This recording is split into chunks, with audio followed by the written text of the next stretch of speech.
انتہائی مشرقی حصے کی طرف پہنچے زمین کے، وہ علاقے فتح کرنے کے بعد پھر حضرت ذوالقرنین نے زیادہ تر مفسرین کی رائے کے مطابق شمال کا رخ کیا۔ قرآن میں نہیں ہے کہ نارتھ کی طرف گئے یا ساؤتھ کی طرف گئے، لیکن کچھ چیزیں بدیہی ہوتی ہیں۔ آبادی ظاہر ہے اس وقت نارتھ ہی کی طرف زیادہ تھی، ساؤتھ کی طرف آبادی بہت بعد میں دنیا میں آئی ہے، اور اب بھی بہت کم آبادی ہے ساؤتھ کی طرف، تو غالب یہی ہے کہ نارتھ کی طرف حضرت ذوالقرنین گئے۔ قرآن کہتا ہے ثم اتبع سببا حتی اذا بلغ بین السدین، سد کہتے ہیں بند کرنا، کہتے ہیں نا سد باب، اور انسداد دہشت گردی، باب انفعال میں جائے گا تو انسداد یعنی دہشت گردی کو بند کرنا، تو سدین دو سد یعنی دو آڑیں، تو پہاڑ کو آڑ سے تعبیر کیا گیا ہے کیونکہ پہاڑ رکاوٹ بن جاتا ہے ادھر کی آبادی ادھر اور ادھر کی ادھر جانے کے لیے، تو ایک آڑ کی طرح ہوتا ہے۔ تو قرآن کہتا ہے حتی اذا بلغ بین السدین، یہاں تک کہ جب دو پہاڑوں کے درمیان میں پہنچے، وجد من دونہما قوما، تو آپ نے پایا ان دونوں کے پیچھے ایک قوم کو، یا دونوں کے ایک طرف ایک قوم کو پایا۔ لا یکادون یفقہون قولا، ایسی قوم تھی لا یکادون یفقہون قولا، کہ بات سمجھنے کی صلاحیت ہی نہیں تھی اس کے اندر۔ دیکھیں حضرت ذوالقرنین جب مشرق کی طرف گئے تو زبان تو وہاں بھی نہیں آتی ہوگی، وہ الگ زبان ہوگی۔ جب سورج کے مغرب کی طرف گئے زمین کے دوسرے کنارے کی طرف، تو ان کی زبان بھی ذوالقرنین کی زبان سے میچ نہیں کرتی ہوگی، وہاں بھی ترجمان کی ضرورت پڑی ہوگی، لیکن وہاں قرآن نے یہ نہیں کہا کہ وہ بات سمجھتے ہی نہیں تھے۔ لیکن جب نارتھ کی طرف گئے ہیں تو قرآن کہہ رہے ایسی قوم دیکھی پہاڑوں کے پیچھے جو کچھ سمجھنے کی اس میں گویا صلاحیت ہی نہیں تھی، لا یکادون، ان میں کھوپڑی نہیں تھی ان کی۔ اس لیے زیادہ تر مفسرین اس طرف گئے ہیں کہ یہ کوئی وحشی قوم تھی، کوئی وحشی قوم ہوتی ہے نا جنگلوں میں جو رہنے والے، جیسے میں نے ایک ولاگ بنایا تھا، مسائی قوم ایک جنگل میں رہتی ہے، تو جنگلی قسم کی قوم تھی، کوئی ہو سکتا ہے پتے وتے جسموں پہ ڈھانپتے ہوں اور بالکل درندوں کی طرح جانوروں کی طرح رہتے ہوں، تو اس ٹائپ کی قوم تھی کہ اوپر کھوپڑی ان کی خالی تھی، بات سمجھنے کی صلاحیت نہیں تھی ان میں۔ قالوا یا ذا القرنین، وہ ذوالقرنین سے آ کے کہنے لگے ان یاجوج و ماجوج مفسدون فی الارض، کیا ذوالقرنین آپ اللہ کے نیک بزرگ ہیں، آپ آئے ہیں اللہ اللہ سکھا رہے ہیں لوگوں کو، دین کی دعوت دے رہے ہیں، توحید کی دعوت دے رہے ہیں، تو ایک کام ہمارا کر دیں کہ ایک قوم ہے یاجوج اور ماجوج جس نے زمین میں فساد مچا کے رکھا ہوا ہے۔ اب سوال یہ پیدا ہوتا ہے کہ جب اس قوم میں کچھ سمجھنے کی صلاحیت ہی نہیں تھی تو ان کو یہ کیسے پتہ چل گیا کہ یہ ذوالقرنین اللہ کے نیک بندے ہیں، اور پھر ان سے بات چیت بھی ہوئی اور ذوالقرنین نے ان کو آگے یہ بھی بتایا کہ میں دونوں پہاڑوں کے درمیان سیسا پلائی ہوئی دیوار بنا کے ان پہاڑوں کو بند کر دوں گا، اس میں میرے ساتھ یہ تعاون کرو، تو یہ سب کانورزیشن ہوئی کیسے؟ تو اس کا جواب آسان ہے، ظاہر ہے جتنی بھی بیوقوف قوم ہو کسی نہ کسی طریقے سے، اشاروں سے، ترجمان سے، مختلف طریقوں سے اس کو، تھے تو بہرحال انسان نا، کوئی گدھے گھوڑے یا کوئی بندر تو نہیں تھے انسان۔ تو قرآن کا منشا صرف یہ ہے کہ ان کے ساتھ ذوالقرنین کو سمجھنے اور سمجھانے میں بہت زیادہ پریشانی ہوئی، تو مقصد صرف یہ بتانا ہے کہ بہت ہی کوئی بیوقوف قسم کی قوم تھی۔ تو باقی قرآن پھر جو واقعے کی تکمیل کے لیے پھر بیچ میں بہت ساری چیزوں کو حذف کر دیتا ہے جو غیر ضروری ہوتی ہیں۔ اب عقل مند یہ بات سمجھ جائے گا کہ ذوالقرنین اور ان کے درمیان جو بات چیت ہوئی، اس میں حضرت ذوالقرنین کو بہت زیادہ مشکلات پیش آئیں، ان کی بات کو سمجھنے میں بھی اور سمجھانے میں بھی۔ تو آگے پھر قرآن جو ہے نا کہ جو ان کا جو بڑا مقصد تھا وہ بہرحال حاصل ہو گیا، وہ اشاروں سے ہوا ہو، وہ کوئی ترجمان کے ذریعے ہوا ہو یا کسی بھی طرح سے ہوا ہو، تو حضرت ذوالقرنین نے بھی کوئی حل نکالا ہوگا نا کہ اس قوم کی بات کو سمجھنے کی ہم کوشش کریں، ان کو بہرحال دین کی دعوت دی ہوگی۔ تو اس اشکال کا جواب تو یہ ہے،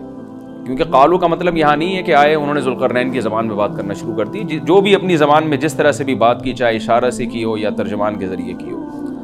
دوسری بات یہ ہے کہ انہوں نے حضرت ذوالقرنین کی طاقت کا تو اندازہ لگا لیا تھا کہ یہ اتنے پاورفل ایک لشکر کے ساتھ آئے ہیں اور ان کے پاس اتنا اسلحہ ہے، اتنے گھوڑے ہیں،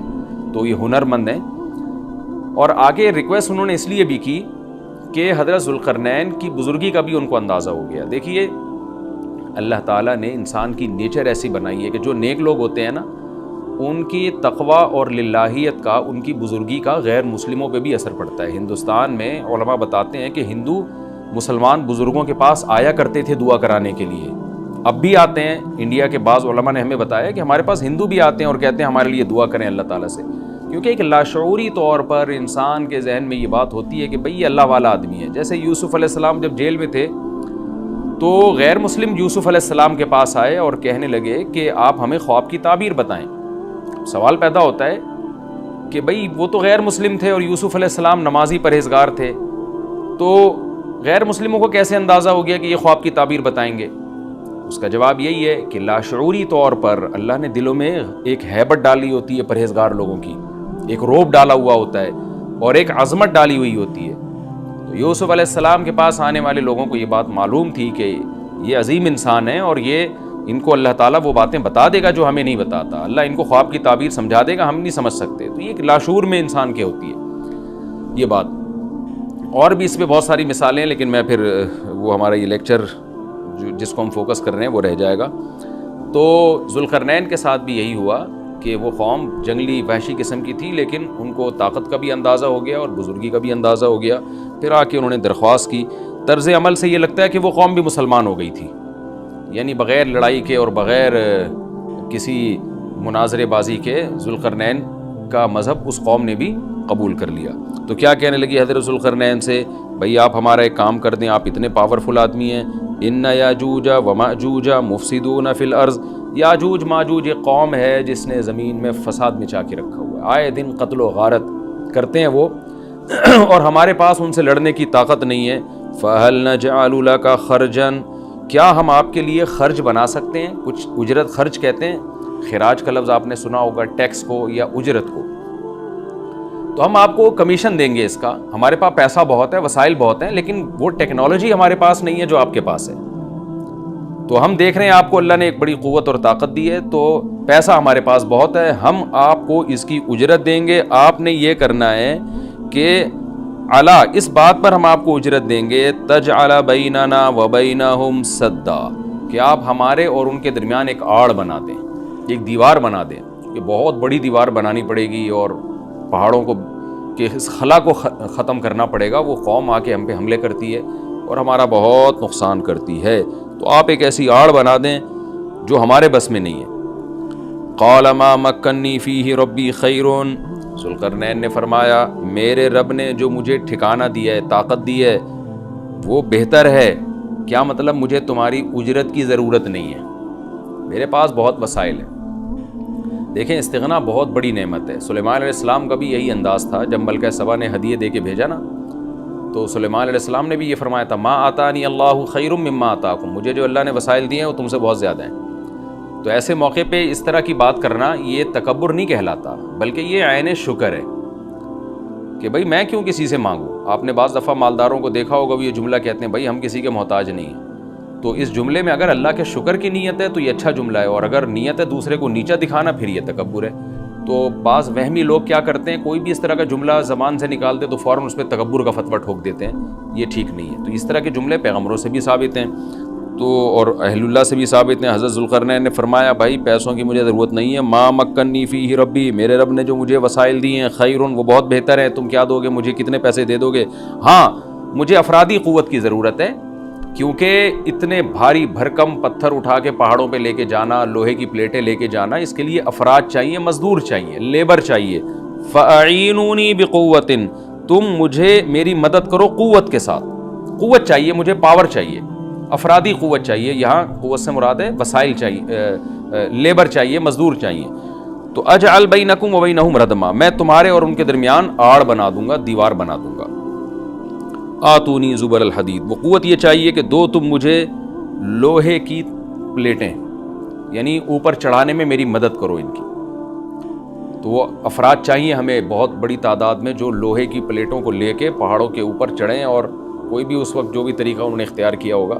ان پلیٹوں کو ہم دونوں پہاڑوں کے بیچ میں رکھیں گے. حتی اذا ساوا بین الصدفین, یہاں تک کہ جب دونوں کنار, صدف کہتے ہیں پہاڑ کے کنارہ, دونوں کناروں کے درمیان ان لوہے کی پلیٹوں کو. اچھا یہاں بھی اندماج ہے, صنعت اندماج کا مطلب بہت سے واقعات قرآن بیچ میں حذف کر رہے ہیں. تو ایسا ہی نہیں ہے کہ بنی بنائی پلیٹیں, انہوں نے کوئی اسٹیل مل تھی اور وہ پلیٹیں پہلے سے تیار رکھی ہوئی تھیں. ظاہر ہے ذوالقرنین نے کیا کیا, لوہا جمع کیا پہلے. حضرت ذوالقرنین نے کس قدر محنت لگی ہوگی, پہاڑوں کے درمیان بہت زیادہ لوہا چاہیے, تو کہاں کہاں سے پتہ نہیں کتنے مہینے کا یہ پروسیس ہوگا, کتنے سال اس پروجیکٹ میں لگے ہوں گے, کہاں کہاں سے لوہا جمع کیا ہوگا. ہو سکتا ہے زمین میں کھدائی کا کام شروع کیا ہو پہلے کہ زمین سے لوہا نکالیں ہم, پھر اس لوہے کو گرم کر کے اس کو بھٹیوں میں گرم کر کے کیسے پلیٹوں کی شکل میں تبدیل کیا ہوگا، تو یہ کوئی آسان کام نہیں ہے. لیکن قرآن نے اس پورے واقعے کو حذف کر دیا اور مختصراً بیان کیا. آتونی زبر الحدید، جو لوہے کی پلیٹیں ہم نے تیار کی ہیں وہ لا کے دو. حتی اذا ساوا بین الصدفین، جب ان پلیٹوں کو دونوں پہاڑوں کے بیچ میں ایسے ایسے نصب کرنا شروع کر دیا. ایک پلیٹ آئے، پھر دوسری پلیٹ، پھر تیسری پلیٹ. یعنی اگر ایسے کر کے پلیٹ لگاتے تو یہ تو پلیٹ تو بہت ہلکی ہوتی، یاجوج ماجوج اس میں سوراخ کر دیتے یا کچھ بھی اس کو توڑ دیتے یا جلا دیتے، پگھلا دیتے بھٹی کے ذریعے، کچھ بھی کر سکتے تھے. تو پلیٹوں کو ایسے کر کے رکھا گیا کہ چوڑائی میں جو ہے وہ دیوار بنے. قال انفخوا، تو ذوالقرنین نے کہا اب ان میں آگ بھڑکاؤ. انفخوا کا مطلب پھونک مارنا ہے، لیکن یہاں پھونک سے بھٹی کی جو گرم کرنے کے لیے جو ہوا ڈالی جاتی ہے نا، جو جیسے آپ نے دیکھا ہوگا نا پرانے زمانے میں خواتین جو تھیں، وہ بوڑھی مائیں کیا کرتی تھیں، دادیاں، وہ ایک پائپ لے کے نا کوئلوں میں پھونک مارتی تھیں. اس سے کیا ہوتا ہے، وہ ٹیمپریچر بڑھتا ہے. آج بھی میں نے گاؤں دیہاتوں میں دیکھا ہے بھٹیوں میں کہ وہ ہوا کا پریشر بنانے کے لیے انہوں نے کچھ دیسی قسم کی مشینیں لگائی ہوئی ہوتی ہیں. ایک صاحب کو میں نے دیکھا کہ وہ سائیکل کا پہیے پہ پتہ نہیں کون سی مشین لگائی ہوئی ہے، اس سائیکل گھمائے جا رہے ہیں، ادھر سے ہوا نکل رہی ہے اور وہ لوہا پگھلنا شروع ہو گیا. تو بھٹی میں جو پہلے زمانے میں ٹیمپریچر بڑھایا جاتا تھا وہ ہوا کا پریشر بڑھا کے ہی بڑھایا جاتا تھا، یا ہو سکتا ہے کوئی گیس ہو جس کا پریشر بڑھانے کو انفخو سے تعبیر کیا جا رہا ہے. حتی اذا جعلہ نارن، یہاں تک کہ جب ان پلیٹوں کو بہت زیادہ گرم کر دیا اور آگ کی طرح وہ پلیٹیں بیچ میں نصب کر کے نا آگ کی طرح پگھلنے لگیں، پانی کی طرح وہ پگھلنے لگیں. تو قال آتونی افرغ علیہ قطرہ، جب وہ گرم ہو گئی نا بہت زیادہ، تو پہلے سے تانبا پگھلا کے رکھا ہوا تھا. یہاں بھی وہی تفصیل ہے کہ حضرت ذوالقرنین نے جو اتنا زیادہ تانبا پگھلا کے پہلے سے بالکل وہ پانی کی طرح تانبا پگھلایا ہوا تھا. میں نے دیکھا ہے جو کاپر ہے پگھلتا ہوا بھٹیوں میں، مجھے تو ایسی چیزیں دیکھنے کا بڑا شوق ہے. تو وہ اتنا زیادہ اس کا ٹیمپریچر ہوتا ہے نا کہ ایسا لگتا ہے جیسے جہنم کی آگ ہے. اللہ ہم سب کو محفوظ رکھے. تو میں کبھی کبھار جب یہ آیت پڑھتا ہوں تو میں سوچتا ہوں کہ کتنا بڑی مقدار میں حضرت ذوالقرنین نے کہاں سے تانبا جمع کیا ہوگا، پھر اس کو کیسے اس زمانے میں، جو صدیوں پرانی بات ہے، جب ٹیکنالوجی نے اتنی ترقی نہیں کی تھی، اس کا تو عشر اشیر بھی نہیں تھا، لیکن کیسے اس کو پگھلایا ہوگا انہوں نے، حضرت ذوالقرنین نے. تو وہ کسی دیگڑے میں جناب اتنا زیادہ، پھر دیگ کہاں سے لائے ہوں گے، وہ دیگ تو خود پگھل جائے گی. اس کے لیے مخصوص قسم کی ایک کوئی میٹل ہوتا ہے کہ اس کا ٹیمپریچر اور تانبے کا ٹیمپریچر میں فرق ہوتا ہے، کہ تانبا جس ٹیمپریچر پہ پگھلے گا تو اس دھات کو، تانبے کو جس دیگ میں ڈالا جائے وہ اس ٹیمپریچر پہ نہ پگھلتا ہو، یا کوئی پتھر کی دیگ ہوگی، جو بھی ہوگا. لیکن بہرحال یہ ساری چیزیں محیر العقول ہیں. تو حضرت ذوالقرنین نے پہلے سے بہت بڑی مقدار میں تانبے کو پگھلا کے رکھا ہوا تھا. اب انہوں نے کہا کہ آتونی افرغ علیہ قطرہ، قطر کہتے ہیں تانبے کو. اب یہ جو ہے مجھے میں اب ان پلیٹوں کے اوپر جو گرمی سے جو پگھل رہی ہیں نا، ان کے اوپر تانبا ڈال دوں گا. یعنی تانبا ڈالنے کا مقصد کیا تھا کہ دونوں پلیٹوں کے درمیان جو خلا ہے وہ پر ہو جائے. اور پلیٹوں کو پگھلانے کا مقصد یہ تھا کہ پلیٹیں اور تانبا آپس میں مکس ہو جائیں، یعنی ایک یکجان ہو جائیں وہ. کیونکہ جب ایک چیز گرم کر کے دوسری گرم چیز کے ساتھ ملائی جاتی ہے نا، تو وہ اس کے اجزاء ایک دوسرے میں داخل ہو جاتے ہیں اور وہ بالکل یکجان ہو جاتا ہے. تو آتونی افرغ علیہ قطرہ، دو مجھے یہ تانبا، میں اس کے اوپر انڈیل دوں گا. تو وہ دیگیں تانبے کی پگھلا کے پہاڑوں پہ چڑھایا گیا ان دیگوں کو، اور پھر وہ لوہے کی پلیٹوں کے بیچ میں جو خلا تھا نا، ان خلا میں وہ تانبے کا جو پگھلا ہوا تانبا تھا پانی کی شکل میں، اس پگھلے ہوئے تانبے کو ڈال دیا گیا. تو وہ یکجان ہو کر ایک بہت مضبوط آہنی دیوار بن گئی. فَمَا اسْطَاعُوا أَن يَظْهَرُوهُ، اب یاجوج ماجوج میں اس کی استطاعت نہیں رہی کہ اس پہ چڑھ سکیں. وَمَا اسْتَطَاعُوا لَهُ نَقْبًا، اور اس دیوار میں نقب کی استطاعت بھی نہیں رہی. کتنا لمبا سوراخ کریں گے اس کو کھود کے، یہ بھی ان کے لیے ممکن نہیں رہا. جب اتنا زبردست پروجیکٹ چند مہینوں میں یا چند سالوں میں مکمل ہوا، یا چند دنوں میں، اس کی حقیقت اللہ ہی جانتا ہے، لیکن یہ بہت بڑا پروجیکٹ تھا، بہت ایک شاندار کام تھا، جو شاید اس زمانے میں بہت مشکل ہو. تو اس زمانے میں آپ سوچیں کہ کتنا مشکل ہوگا. لیکن ذوالقرنین نے جب اس پروجیکٹ کو مکمل کیا، قال ھذا رحمۃ من ربی، وہی بات، تکبر نہیں کیا کہ میرا کمال ہے، دیکھا اور پھر شو بازی شروع کی. نا نا نا نا نا، ھذا رحمۃ من ربی، یہ میری رب کی طرف سے رحمت ہے. دیکھیں سلیمان علیہ السلام بھی یہی الفاظ تھے نا جب تخت سامنے آ گیا، ھذا من فضل ربی، یہ میرے رب کا فضل ہے۔ تو انبیاء اور نیک لوگ اللہ ان سے جب بھی کوئی عجیب کام لیتا ہے تو فوراً اللہ کی طرف نسبت کرتے ہیں، پھر وہ دنیا کی بے ثباتی بھی دکھاتے ہیں کہ انہی چیزوں میں پڑھ کے نہ رہ جانا۔ فوراً ذوالقرنین نے کیا کہا، فَإِذَا جَاءَ وَعْدُ رَبِّي، جب میرے رب کا وعدہ آئے گا نا، جَعَلَهُ دَكَّا، اللہ اس کو توڑ تاڑ دے گا۔ مطلب یہ دنیا کی ترقی ہے، یہ ہے فنا ہونے والی، دل لگانے کی چیز نہیں ہے۔ تو ایسا نہ ہو کہ اس سے دل لگانا شروع کر دو اور اسی میں بس کے رہ جاؤ اور اللہ کو بھول جاؤ اور اپنی ترقیوں پہ ناز کرنا شروع کر دو۔ فَإِذَا جَاءَ وَعْدُ رَبِّي، جب میرے رب کا وعدہ آئے گا، جَعَلَهُ دَكَّا، اسے توڑ تاڑ کے برابر کر دے گا۔ وَكَانَ وَعْدُ رَبِّي حَقًّا، اور میرے رب کا وعدہ سچا ہے۔ وعدے سے مراد کیا ہے؟ دونوں مراد ہو سکتے ہیں، یا تو قیامت مراد ہو سکتی ہے کہ قیامت میں سب چیزیں ہی ٹوٹ جائیں گی، یا جو احادیث میں آیا ہے کہ جب یاجوج ماجوج قرب قیامت میں ظاہر ہوں گے تو وہ دیوار ختم ہو جائے گی، یا تو وہ مراد ہے۔ وَتَرَكْنَا بَعْضَهُمْ يَوْمَئِذٍ يَمُوجُ فِي بَعْضٍ، اور ہم ان میں سے بعض کو، یعنی جو یاجوج ماجوج ہیں ان میں سے بعض کو، یومئذ، جس دن ایسا ہوگا، جس دن اللہ کا وعدہ آئے گا اور یہ دیوار ٹوٹے گی، یموج فی بعض، ہم ان کو ایسا کر دیں گے کہ یہ ایک دوسرے میں گھس رہے ہوں گے۔ یہ مضمون احادیث میں آیا ہے۔ دیکھیں قرآن میں اور احادیث صحیحہ میں جو یاجوج ماجوج اور اس دیوار کا ہمیں ملتا ہے نا، میں صرف اس کو آپ کے سامنے بیان کروں گا، باقی اس بارے میں ڈیٹیل میں آپ جائیں گے تو بہت کچھ آپ کو انٹرنیٹ پہ بھی مل جائے گا، مفسرین کی کتابوں میں بھی مل جائے گا، اور لوگوں کی اپنی اپنی تحقیقات ہیں، اپنے اپنے تبصرے ہیں۔ نہ میں ان تبصروں کو صحیح کہہ رہا ہوں نہ غلط کہہ رہا ہوں، کتابیں بھری ہوئی ہیں، وہ آپ جائیں پڑھیں اس کو، لیکن جتنی بات قرآن سے اور صحیح احادیث سے یاجوج ماجوج کے بارے میں ثابت ہوتی ہے، میں صرف اس کو آپ کے سامنے ابھی پیش کر رہا ہوں۔ پہلا عقیدہ تو یہ ثابت ہوتا ہے کہ یاجوج ماجوج ایک قوم ہے، انسان ہیں، وہ کوئی انسانوں کے علاوہ کوئی الگ مخلوق نہیں ہے، لیکن ہیں بڑے فسادی۔ دوسری بات یہ بہت قدیم ہے، ذوالقرنین جب گئے تو اس سے پہلے کی یہ قوم ہے اور زمین میں پہلے سے فساد مچا رہی ہے، لیکن بہت زیادہ ان کی کثرت نہیں تھی جتنی کثرت قرب قیامت میں ہوگی، کیونکہ نسل ان کی بہت تیزی کے ساتھ بڑھ رہی ہے۔ تیسری بات یہ ہے کہ اللہ نے ان کو دنیا کے کسی حصے میں رکھ کے چھپا دیا ہے۔ چھپایا اس لیے ہے کہ ان کے ظاہر ہونے کا ایک ٹائم ہے، اور وہ ہے حضرت عیسیٰ علیہ السلام کا دور۔ حضرت عیسیٰ ابن مریم کے دور میں یاجوج ماجوج ظاہر ہوں گے، تو اسی کو آپ چوتھا پوائنٹ بھی کہہ سکتے ہیں۔ تیسرا پوائنٹ کیا ہو گیا کہ ان کو چھپا دیا گیا ہے، لہذا یہ جو لوگ کہتے ہیں نا یاجوج ماجوج دریافت ہو گئے ہیں، فلاں جگہ ہے فلاں جگہ ہے، تو بھائی ہمیں جب ایک چیز چھپا دی گئی ہے اور ایک ٹائم بتا دیا گیا ہے کہ اس ٹائم پہ ظاہر ہوں گے، تو اس سے پہلے وہ دریافت ہو ہی نہیں سکتے۔ پہلے دریافت ہو گئے تو اس کا مطلب نبی صلی اللہ علیہ وسلم کی گویا پیش گوئی غلط ہو گئی، تو جو جس کا ٹائم ہے اسی ٹائم پہ وہ ظاہر ہوں گے۔ چوتھی بات میں نے جیسے بتائی کہ حضرت عیسیٰ علیہ السلام کے دور میں وہ ظاہر ہوں گے۔ پانچویں بات، صحیح حدیث سے یہ بات ثابت ہے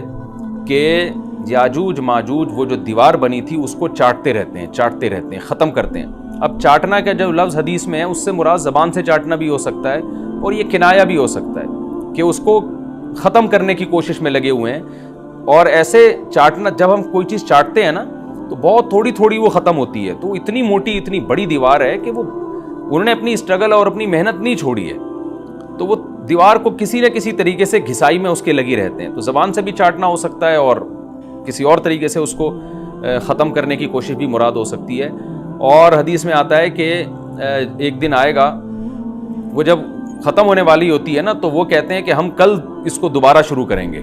اور کل ہم اس کو ختم کر دیں گے، لیکن وہ اللہ تعالیٰ اپنی قدرت سے دوبارہ اس دیوار کو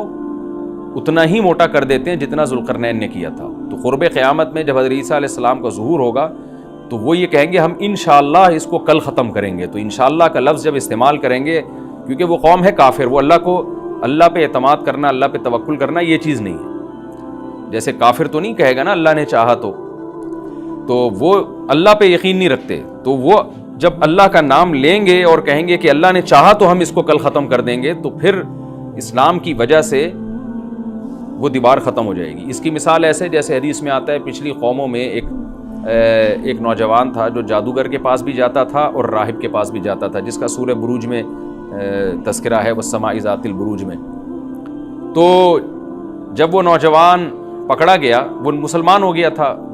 بادشاہ نے اس کو بھیجا تھا جادوگر کے پاس کہ جادو سیکھے، لیکن وہ راہب کے پاس جاتا، عیسائیت سیکھی اس نے اور نیک مسلمان بن گیا۔ تو بادشاہ نے اس کو قتل کرنے کی حتی الامکان کوشش کی، مگر وہ قتل نہیں ہو پا رہا تھا۔ بادشاہ اس نے اس کو پہاڑ پہ بھیجا، اپنے سپاہیوں کو لے کے کہ پہاڑ سے لے جا کے اس کو گرا دو، لیکن اللہ نے مدد کی کہ وہ سپاہی گر گئے، یہ بچ گیا۔ بادشاہ نے حکم دیا اس کو سمندر میں لے جا کے غرق کر دو، وہ سارے سپاہی غرق ہو گئے، یہ بچ گیا۔ تو کسی بھی طرح سے اس کی قتل کی کوششیں کامیاب نہیں ہو رہی تھیں، تو اس نے بادشاہ سے کہا کہ تو اگر مجھے قتل کرنا چاہتا ہے نا تو چوک پہ کھڑا کر کے تیر مجھے مار اور کہے کہ بسم اللہ و ربی ھذا الغلام، اس نوجوان کے رب کے نام سے میں اس کو قتل کرتا ہوں، تو اللہ کا نام لے کے مجھے مارے گا تو میں قتل ہو جاؤں گا۔ نوجوان یہ قربانی اس لیے دے رہا تھا کہ بادشاہ جب پوری پبلک کے سامنے اللہ کا نام لے گا تو لوگوں کو یقین آ جائے گا کہ بھئی اللہ کا نام لینے سے تو کام ہو گیا، اور اللہ کا نام لیے بغیر کام نہیں ہو رہا تھا۔ تو جو بادشاہ اللہ کو مانتا نہیں تھا آج اس کو بھی اللہ کا نام لینا پڑا ہے۔ تو نوجوان نے یہ قربانی اس لیے دی کہ بادشاہ جب اللہ کا نام لے گا لوگوں کو اللہ کی ذات پہ یقین آئے گا اور لوگ مسلمان ہو جائیں گے، عیسائیت کو قبول کر لیں گے۔ تو اس نوجوان نے یہ قربانی دی اور بادشاہ نے اللہ کا نام لے کے جب تیر مارا تو وہ نوجوان شہید ہو گیا، اور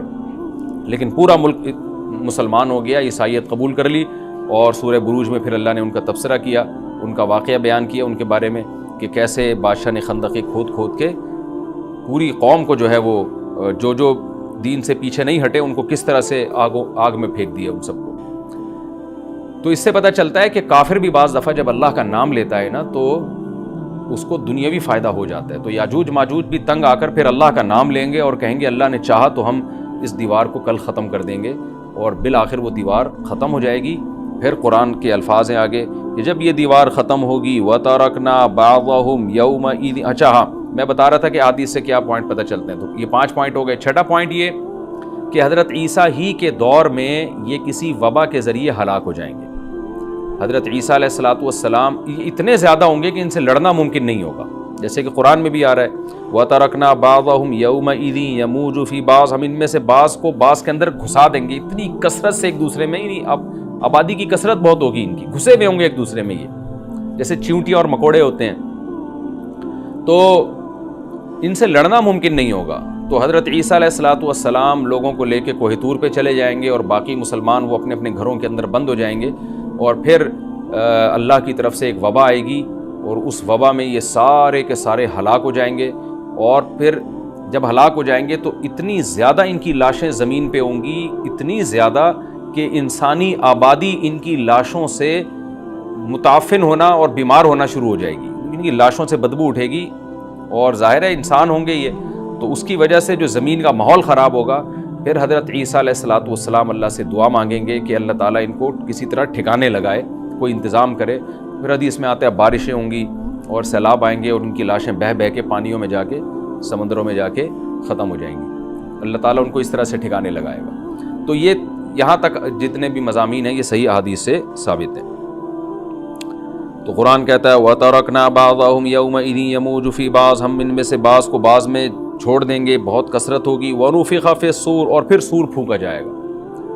قرآن میں تو یہ کہ سور پھونکا جائے گا ایسے لگ رہا ہے جیسے فوراً پھونکا جائے گا، مگر احادیث میں تفسیر ہے کہ فوراً نہیں پھونکا جائے گا۔ یاجوج ماجوج قیامت کی نشانیوں میں سے ایک بہت بڑی نشانی ہوگی، یعنی یہ اس بات کی علامت ہوگی کہ اب قیامت بہت قریب ہے۔ تو حضرت عیسیٰ ابن مریم علیہ السلام جب نازل ہوں گے، میں تھوڑی سی ترتیب بیان کر دیتا ہوں کہ کیونکہ بات یاجوج ماجوج کی چل رہی ہے تو اس سے منسلک جو واقعات ہیں جو اس دور میں ہوں گے وہ بھی میں اسی لیکچر کے ضمن میں بیان کر دیتا ہوں۔ ہمیں صحیح حدیث سے یہ پتہ چلتا ہے کہ قرب قیامت میں جب مسلمان بہت قسمہ پرسی میں ہوں گے تو خراسان سے لشکر اٹھے گا۔ خراسان یہ افغانستان اور ایران کا حصہ، اس علاقے کو نبی صلی اللہ علیہ وسلم کے دور میں خراسان کہا جاتا ہے، جس میں قندھار بھی آتا ہے، ایران کا بھی حصہ آتا ہے اس میں۔ تو یہاں سے لشکر اٹھے گا، مجاہدین لڑیں گے بہت بڑی تعداد میں، دنیا میں جہاد ہوگا، مسلمان ظلم کی چکی میں پس کے تنگ آ چکے ہوں گے، اور لڑتے لڑتے حدیث میں آتا ہے اتنی بڑی بڑی لڑائیاں ہوں گی کہ 1/3 مسلمان شہید ہو جائیں گے اس میں، 1/3 مجاہدین جو لڑنے والے ہوں گے، اور 1/3 جو ہوں گے وہ میدان جنگ سے بھاگ جائیں گے، اور 1/3 کو اللہ فتح عطا فرمائے گا۔ تو جو 1/3 میدان جنگ سے بھاگ جائیں گے، نبی صلی اللہ علیہ وسلم نے فرمایا ان کی توبہ کبھی قبول نہیں ہوگی۔ جو 1/3 شہید ہو جائیں گے وہ افضل ترین شہداء ہوں گے اس وقت کے، اور 1/3 کو اللہ تعالیٰ غلبہ عطا فرمائیں گے۔ ایک واقعہ تو ہمیں قرب قیامت میں نبی صلی اللہ علیہ وسلم سے یہ ملتا ہے صحیح حدیث سے۔ دوسرا ہمیں یہ ملتا ہے کہ قرب قیامت ہی میں مسلمان قسمہ پرسی کا شکار ہوں گے، تو تلاش کریں گے حضرت مہدی کو، کیونکہ حضرت مہدی وہ شخصیت ہیں جن پہ تمام نیک لوگ جمع ہو جائیں گے اور وہ مسلمانوں کی میدان جنگ میں کمانڈ کریں گے، جہاد میں کمانڈ کریں گے۔ تو ان کو بیت اللہ میں تلاش کیا جائے گا، وہ رسول اللہ صلی اللہ علیہ وسلم کی اولاد میں ہوں گے، اور لوگ ان کو پہچان لیں گے، اہل اللہ پہچان کر ان کو اپنا امیر بنائیں گے، اور ان کی قیادت میں پھر لڑائی اور جہاد شروع ہوگا۔ اور یہ لڑائی جب دمشق میں لڑائی ہو رہی ہوگی تو دمشق میں عصر کی نماز کے وقت حضرت مہدی، میں نے جو یہ کہا کہ دمشق میں لڑائی ہو رہی ہوگی، مقصد یہ نہیں ہے کہ دمشق کوئی میدان جنگ بنا ہوا ہوگا، مقصد یہ ہے کہ وہ مجاہدین کا لشکر دمشق میں ہوگا عصر کی نماز کے وقت، لڑائی چاہے کسی اور میدان میں ہو رہی ہو، لیکن حدیث میں ہمیں دمشق کا تذکرہ ملتا ہے۔ تو دمشق میں حضرت شام کا تذکرہ ملتا ہے، اور جو قرائن ہمیں ملتے ہیں وہ دمشق کی ایک خاص مسجد ہے، وہ مسجد حضرت مفتی تقی عثمانی صاحب اور مفتی رفیع عثمانی صاحب نے اس کو ہائی لائٹ بھی کیا، لیکن وہ یقینی نہیں ہے، یہ خوب سمجھے، انہوں نے اس کا بھی تبصرہ کیا کہ اس کے بارے میں کوئی یقین نہیں ہے۔ تو حضرت مہدی عصر کی نماز پڑھا رہے ہوں گے، لوگ امامت میں آپ کے پیچھے کھڑے ہوں گے، یہاں تک کہ مسجد کے مینار پر، آج بھی وہ مینار موجود ہے جس کے بارے میں غالب گمان ہے کہ یہ وہ مینار ہے جہاں حضرت عیسیٰ علیہ السلام نازل ہوں گے، غالب گمان کے درجے میں کہا جا سکتا ہے، ورنہ پھر اسی کے اڑوس پڑوس میں کوئی مسجد ہوگی۔ میرا اگر شام جانا ہوا تو انشاءاللہ میں ارادہ ہے کہ میں ولاگ میں اس مسجد کا بھی تذکرہ کروں گا، اس جگہ کا بھی تذکرہ کروں گا، لیکن میں پہلے یہ بات بتا دوں کہ وہ 100% یقینی نہیں ہے، ایسا نہ ہو کہ اس مسجد کے مینار پہ چڑھ کے لوگ جو ہے وہ اس کے کوئی مینار کو ہی چاٹنا شروع کر دیں تبرک کے طور پہ۔ تو عصر کی نماز کا ٹائم ہوگا، حضرت عیسیٰ ابن مریم علیہ الصلاۃ والسلام فرشتوں کے کندھوں پہ ہاتھ رکھ کے نیچے اتریں گے نماز کے ٹائم پہ، یعنی آسمان سے مینار تک آئیں گے، اور پھر مینار سے آپ کے لیے سیڑھیاں لگائی جائیں گی، سیڑھیوں کے ذریعے مینار سے نیچے اتریں گے اور لوگ ان کو پہچان لیں گے۔ حضرت مہدی ان کو امامت کے لیے آگے کریں گے کہ آپ اللہ کے ایک پیغمبر ہیں، آپ نماز پڑھائیے، حضرت عیسیٰ علیہ السلام انہی کو آگے رکھیں گے، اور اس طرح کا مفہوم ہے حدیث میں کہ اللہ نے اس کام کے لیے آپ کو ہی منتخب کیا۔ کیا مطلب یہ امامت اس امت کا حق ہے؟ تو حضرت عیسیٰ ابن مریم علیہ الصلاۃ والسلام کا جو کام ہوگا وہ جہاد ہے اور یہودیوں سے انتقام لینا، کیونکہ یہودیوں نے اپنے خیال میں حضرت عیسیٰ کو قتل کیا تھا، تو اللہ نے یہودیت ہی کے خاتمے کے لیے اور دجال کے خاتمے کے لیے عیسیٰ ابن مریم کو نازل کیا ہے۔ حضرت مہدی سے پہلے ہی دجال ظاہر ہو چکا ہوگا۔ دجال کے بارے میں حدیث میں آتا ہے کہ ہر پیغمبر نے اپنی امت کو دجال کے فتنے سے ڈرایا ہے۔ اچھا، یہ دجال ایک ایسی شخصیت ہے جس کا یہودی انتظار ہم سے زیادہ کر رہے ہیں، کیونکہ یہودی اس کو اپنے لیے نجات دہندہ سمجھتے ہیں، جبکہ حدیث میں آتا ہے کہ دجال کانا ہوگا اور اس کا خدائی کا دعویٰ ہوگا، اس کے پاس کچھ ایسی طاقتیں ہوں گی کہ مردے کو زندہ کر دے، زندہ کو مار دے، ایک طرف اس کے باغ ہوگا، ایک طرف اس کے آگ ہوگی، جو اس پر ایمان لائے گا اس کو باغ میں داخل کرے گا، اور جو اس پر ایمان نہیں لائے گا اس کو آگ میں داخل کرے گا۔ اور رسول اللہ صلی اللہ علیہ وسلم نے فرمایا اس کی جو آگ ہے حقیقت میں وہ جنت کا باغ ہوگا، اور اس کا جو باغ ہے حقیقت میں وہ جہنم کی آگ ہوگی۔ تو جو نبی کی باتوں پہ یقین کرتے ہیں وہ دجال کے فتنے سے محفوظ رہیں گے، اور حدیث میں سورہ کہف کی بھی تلاوت کا حکم ہے، جمعے کے دن جو کہف کی تلاوت کرتا ہے اللہ اس کو دجال کے فتنے سے محفوظ رکھتا ہے۔ اب آپ دیکھیں یہ سورہ کہف میں ہی قیامت کی علامات کا تذکرہ ہے نا، تو شاید اسی وجہ سے کیونکہ جو سورہ کہف پڑھتا رہے گا وہ یاجوج ماجوج کے واقعات بھی پڑھتا رہے گا اور اللہ کی قدرت کے واقعات بھی پڑھتا رہے گا، تو دجال کے فتنے سے اللہ اس کو اس برکت سے بچا کے رکھیں گے، فتنے سے محفوظ رکھیں گے۔ تو وہ ایسی طاقتیں دکھائے گا، بے وقوف لوگ اس پہ ایمان لے آئیں گے۔ حدیث میں آتا ہے کہ کانا کبھی بھی خدا نہیں ہو سکتا، یعنی اس کی تو ایک آنکھ ہوگی نہیں، لیکن بے وقوف لوگ اس کے یہ کچھ ظاہری کمالات دیکھیں گے، یہ نہیں دیکھیں گے کہ یہ تو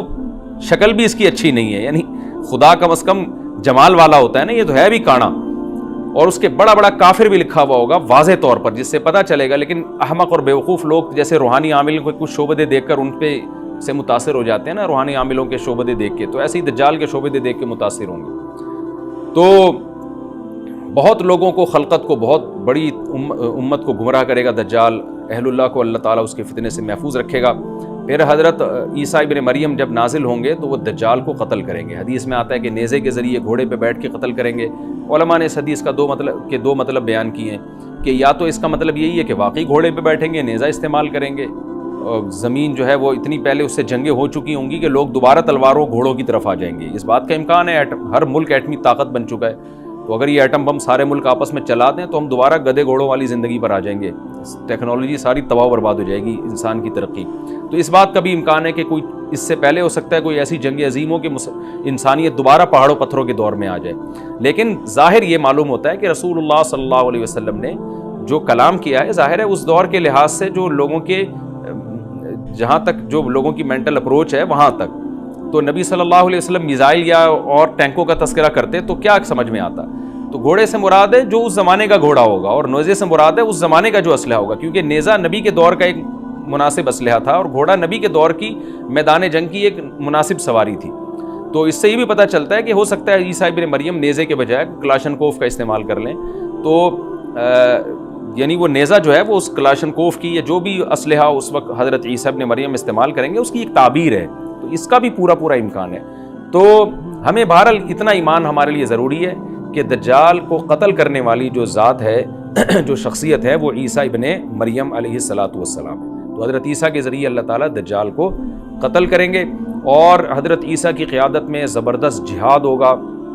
حدیث میں آتا ہے کہ عیسیٰ ابن مریم اس دنیا کو امن سے بھر دیں گے، اتنا امن ہو جائے گا اور اتنی مالی فراوانی ہوگی، اتنی مالی، کیونکہ دنیا میں مال بہت ہے، ڈسٹریبیوشن صحیح نہیں ہے، جو تقسیم ہے نا مال کی وہ ظالمانہ ہے، جس کی وجہ سے غریب سے غریب تر ہے، امیر سے امیر تر ہے۔ حضرت عیسیٰ ابن مریم ایسا نظام قائم کریں گے کہ جس سے مال کی صحیح تقسیم، اور لوگ اٹھیں گے زکوٰۃ کا مستحق تلاش کریں گے اور لوگوں کو زکوٰۃ کا مستحق نظر نہیں آئے گا، غریب تلاش کرنا مشکل ہو جائے گا۔ یعنی ایک آدمی، حدیث کے مفہوم ہے کہ زکوٰۃ لے کے گھومتا رہے گا اور اس کو کوئی غریب نہیں ملے گا، اتنی مالی فراوانی ہو جائے گی۔ پھر ترمذی کی روایت میں آتا ہے کہ اللہ کی طرف سے برکتیں ایسی نازل ہوں گی کہ بڑے بڑے انار پیدا ہوں گے، بڑے بڑے انگور پیدا ہوں گے، زمین اپنی برکتیں کھول دے گی، اور حضرت عیسیٰ علیہ السلام خنزیر کو بھی دنیا سے ختم کر دیں گے، خنزیر کی نسل کو ختم کر دیا جائے گا، وَيَضَعُ الْجِزْيَةَ، اور جزیہ کا نظام ختم، اما الاسلام و اما السیف، یا تو تلوار یا اسلام، اس کے علاوہ نہیں۔ تو نبی صلی اللہ علیہ وسلم کو اللہ نے جس مقصد کے لیے دنیا میں بھیجا تھا اس مقصد کی جو تکمیل ہے وہ عیسیٰ ابن مریم کے ذریعے۔ باقی اس میں حکمتیں کیا ہیں اس پر میرے الگ سے بیانات موجود ہیں کہ اللہ نے حضرت عیسیٰ ابن مریم کا انتخاب کیوں کیا اس کام کی تکمیل کے لیے، اسی امت میں کوئی کیوں منتخب نہیں کر لیا، یا یہ کہ پیغمبر صلی اللہ علیہ وسلم ہی کے ذریعے پوری دنیا میں اسلام کو غالب کر دیا جاتا، اس میں کیا حکمتیں ہیں اس پر میرے الگ سے بیانات موجود ہیں۔ ابھی تو میں کوشش کرتا ہوں کہ تفسیر سے میں جو ٹو دا پوائنٹ بات ہے اس سے یہاں اس لیکچر میں نہ ہٹوں۔ تو اسی وقت حضرت عیسیٰ ابن مریم اس کو یاجوج ماجوج کو قتل کریں گے اور دنیا انصاف سے بھر جائے گی، اور اللہ تعالیٰ نے جو پیغمبروں کو دنیا میں بھیجا تھا اس کا مقصد کیفیت اور کمیت دونوں لحاظ سے حاصل ہو جائے گا۔ اس کے بعد پھر آہستہ آہستہ دنیا میں زوال شروع ہوگا، اور پھر جب پوری دنیا کے لوگ زوال کا شکار ہوتے ہوتے کفر کی طرف جائیں گے، گناہوں کی طرف، اور حدیث میں آتا ہے جب تک ایک شخص بھی اللہ کا نام لینے والا ہوگا اس دنیا پر قیامت نہیں آئے گی، یہاں تک کہ آخری شخص جب دنیا سے اٹھے گا جو اللہ کا نام لیا کرتا تھا، اس کے بعد اللہ تعالیٰ سور پھونکیں گے، جبریل کو حکم دیں گے سور پھونکنے کا، اور اس دنیا کو تباہ و برباد کر دیا جائے گا۔ تو آگے قرآن کہتا ہے وَنُفِخَ فِي الصُّورِ، اور پھر سور میں پھونکا جائے گا، فَجَمَعْنَاهُمْ جَمْعًا، پھر ہم ان تمام انسانوں کو جمع کر دیں گے، وَعَرَضْنَا جَهَنَّمَ يَوْمَئِذٍ لِّلْكَافِرِينَ عَرْضًا، اور قیامت کے دن ہم جہنم کو یومئذ، جس دن ایسا ہوگا یعنی جس دن سور پھونکا جائے گا، یہ دوسرا سور مراد ہے، للکافرین عرضا، کافروں کے سامنے پیش کر دیں گے، الذین کانت اعینہم فی غطاء عن ذکری، یہ وہ لوگ ہیں جن کی آنکھیں میری یاد سے پردے میں پڑی ہوئی تھیں، یعنی میری یاد کی چیزیں ان کو نظر ہی نہیں آتی تھیں، غفلت میں پڑی ہوئی تھی جن کی آنکھیں، وَكَانُوا لَا يَسْتَطِيعُونَ السَّمْعَ، اور یہ سننے کی صلاحیت بھی نہیں رکھتے تھے، نہ حق بات سنتے تھے نہ حق دیکھتے تھے، بس اپنے خواہشات کی جو چیزیں ہیں وہ ان کو اچھی لگتی تھیں اور وہی ان کو سمجھ میں آتی تھیں۔ تو یہ ہمارا رکوع الحمدللہ کمپلیٹ ہو گیا۔ اس رکوع میں ہمیں بہت سارے اسباق ملتے ہیں، میں نمبر وار اس کو مختصراً بیان کر دیتا ہوں۔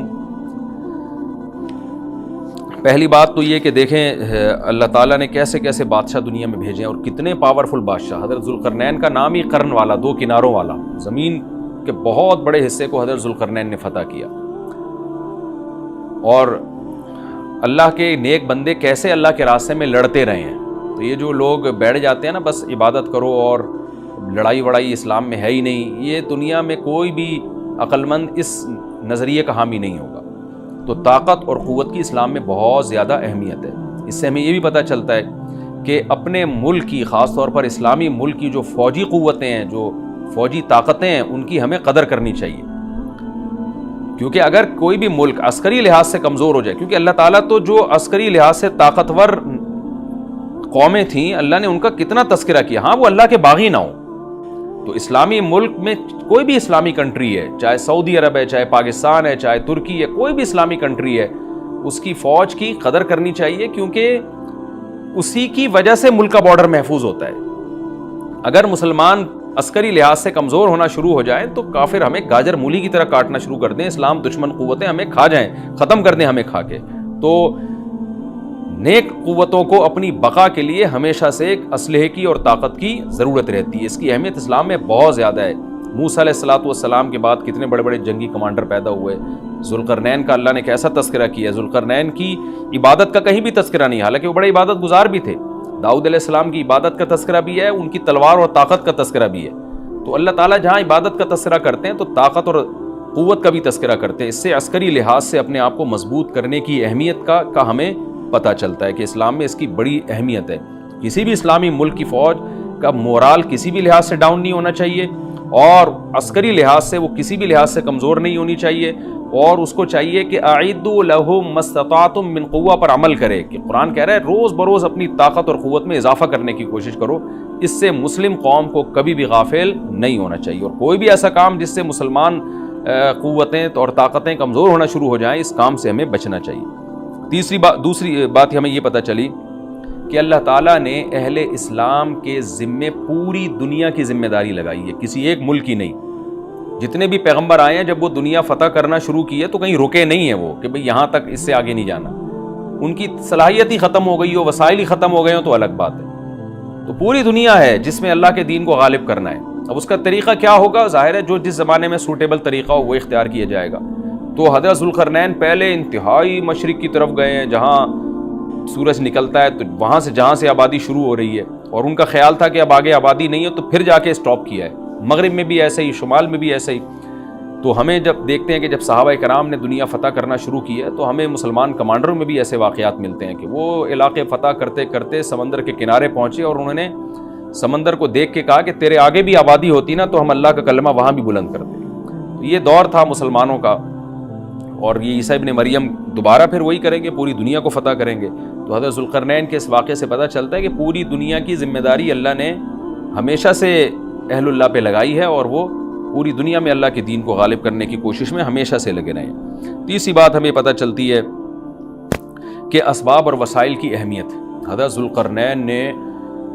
جب اتنا پہاڑوں کے بیچ میں اتنا یعنی لوہے کی پلیٹیں لگا کے، تانبا پگھلا کے آہنی دیوار بنائی ہے تو خوش ہوئے ہیں، ھذا رحمت من ربی، یہ میرے رب کی رحمت ہے۔ تبھی تو اللہ کا شکر ادا کیا نا، خوشی پہ شکر ادا کیا جاتا ہے۔ تو اس سے یہ بھی پتہ چلتا ہے کہ سائنس اور ٹیکنالوجی، دیکھیں یہ کام ٹیکنالوجی کے بغیر ممکن نہیں تھا۔ تبھی تو اس قوم نے کہا نا ذوالقرنین سے کہ ہم پیسے آپ کو دیں گے، لیکن ہمارے پاس وہ وسائل نہیں ہیں، وہ ٹیکنالوجی نہیں ہے ہمارے پاس۔ اور بظاہر ایسا لگتا ہے کہ ان کے پاس لوہا بھی تھا، تانبا بھی تھا، کیونکہ حضرت ذوالقرنین اب یہ تو نہیں ہے نا کہ زمین کے مشرق کی طرف دوبارہ لوہا جمع کرنے گئے ہوں، تو وہیں سے جو کچھ ہوگا نکالا ہوگا۔ تو وسائل اس قوم کے پاس تھے، ٹیکنالوجی نہیں تھی کہ اس لوہے کو اور اس تانبے کو پگھلا کے دونوں پہاڑوں کے بیچ میں پلیٹیں کیسے بنانی ہیں، اور ان کو کیسے ان کے بیچ میں تانبا کر کے کہانی دیوار بنائی ہے، یہ ٹیکنالوجی ان کے پاس نہیں تھی۔ تو اس سے ہمیں ٹیکنالوجی کی ویلیو کا بھی پتہ چلتا ہے۔ آج مسلمان اس میں بھی بہت پیچھے چلے جا رہے ہیں اور اس کو مذہب سمجھنا شروع کر دیا ہے، یہ بات بھی غلط ہے۔ حضرت ذوالقرنین نے اتنی طاقت اور قوت کا استعمال کیا، اور اتنے زبردست طریقے سے اس وقت جو بھی اس سوٹیبل ٹیکنالوجی تھی اس کا استعمال کر کے دو پہاڑوں کے بیچ کے راستے کو بند کر دیا، اور اس پہ خوشی منائی حضرت ذوالقرنین نے۔ یہ نہیں کہا کہ بھئی اس سے کچھ بھی نہیں ہوتا، اصل میں تو بس انسان کو چاہیے کہ وہ اللہ اللہ کیا کرے بیٹھ کے، اور یہ کیا اللہ سے بس مدد مانگو، اللہ ہی۔ یاجوج ماجوج کے بارے میں ان کو کہہ دیتے ذوالقرنین کہ تم سب رات کو تہجد میں اٹھ کے دعائیں مانگو، اللہ یاجوج ماجوج سے تمہیں بچا لے گا۔ نہ نہ نہ، حضرت ذوالقرنین نے کہا دعائیں بھی مانگو، یقیناً حکم دیا ہوگا دعائیں مانگنے کا، لیکن ہم پورے اسباب اور وسائل استعمال کریں گے، لوہے کی پلیٹیں بنائیں گے، تانبے کو پگھلائیں گے، اوپر چڑھائیں گے، اور اس طرح سے پوری مضبوط دیوار بنائیں گے۔ آج مسلمان ہاتھ پہ ہاتھ رکھ کے بیٹھ گیا ہے، اور وظیفوں میں اور جو ہے بس وہ چند صبح شام کے وظیفے پڑھ کے وہ سمجھتا ہے کہ ساری دنیا کے سارے مسائل کا حل اس سے ہو جائے گا۔ ایسا نہیں ہے، آپ کو بہت زیادہ ترقی کرنی ہے، بہت زیادہ اسباب و وسائل میں آپ کو غیر مسلموں سے آگے نکلنا ہے۔ جیسے کہ قرون اولیٰ کا مسلمان نکلا تھا، تبھی اللہ نے اس کے لیے دنیا میں فتوحات کے دروازے کھولے تھے۔ تو اللہ ہمارے لیے فتوحات کے دروازے جبھی کھولے گا جب ہم عبادت کے ساتھ ساتھ سائنس اور ٹیکنالوجی کے میدان میں بھی آگے بڑھنے کی کوشش کریں۔ اور ہمیں قرب قیامت کی علامتیں بھی